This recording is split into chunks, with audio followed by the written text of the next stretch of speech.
In this exercise, you will learn how to service electric kettle. Dismantle the parts of the electric kettle in the sequence as shown.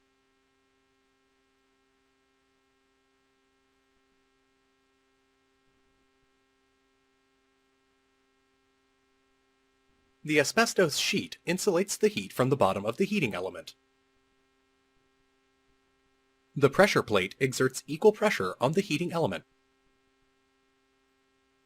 The bottom cover contains the socket for power supply and the foot of the kettle. Check the continuity of the old heating element with a multimeter.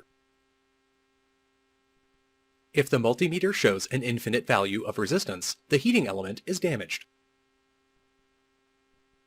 The heating element should be replaced.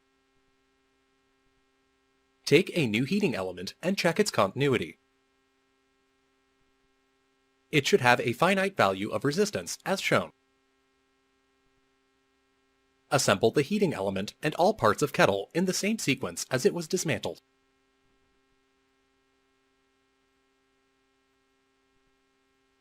Fill the electric kettle with water and check the kettle for proper heating by connecting it to the power supply.